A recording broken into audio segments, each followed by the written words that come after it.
Before you could tap to pay for your overpriced latte, convenience meant carrying a clunky metal dog tag called a charga plate.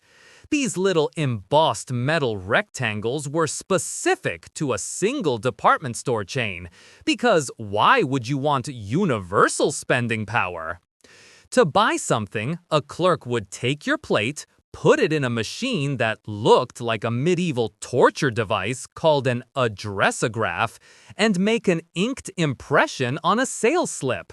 It was a brilliant system, assuming your only goal in life was to shop at Sears and your pockets were reinforced with steel. The whole modern credit mess started, as most financial revolutions do, with a man forgetting his wallet.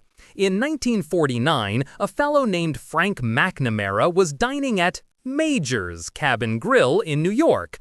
After a presumably expensive meal, he realized his cash was at home. He called his wife, she brought the money, and history was almost incredibly boring.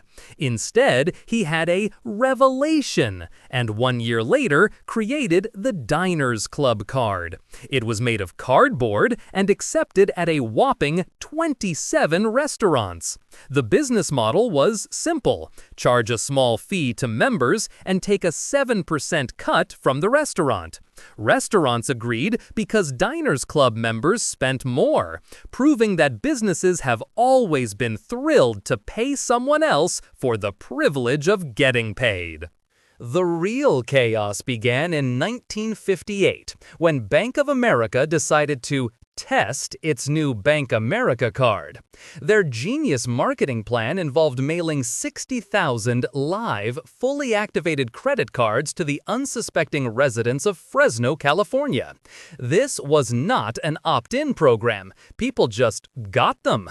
No credit checks, no applications, just a revolutionary new way to go into debt, sent directly to your mailbox. The result was what financial experts call a complete and utter catastrophe. Fraud was rampant. The delinquency rate shot to 22% when 4% was considered bad. The bank lost millions, but they learned a valuable lesson. If you give people free money with no oversight, they will absolutely use it. Silicon Valley would reinvent this exact business model 50 years later and call it innovation. For years, the system was a nightmare. A cashier had to look up your card number in a giant, frequently updated phone book of bad accounts before approving a purchase. The solution came from a wildly unexpected place: the CIA. An IBM engineer named Forrest Perry was working on a way to put data on ID cards for spies. His great breakthrough happened when he tried to glue a piece of magnetic tape to a plastic card for his wife and used her iron to melt it on. It worked. That piece of repurposed spy tech, the magnetic stripe, made instant electronic authorization possible. Suddenly, you could be rejected for a purchase in seconds instead of minutes. A true leap forward for humanity. So, how does it all work now? It's a beautiful four-part dance of someone else's money. You have you, the merchant, your bank, and the merchant's bank.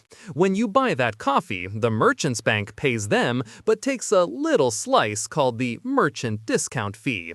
A piece of that slice, the interchange fee, gets sent to your bank as a thank you note for issuing you a card and assuming the risk that you'll buy too many coffees and never pay them back. Your bank then gives you a tiny fraction of that fee back as reward points. It's a glorious circular system where money just gets shaved off at every step, all built on an idea from a forgotten wallet and perfected by a catastrophic marketing campaign. If you enjoyed this video, please like, comment, and subscribe to our channel for more historical insights. Thanks for watching, nerds!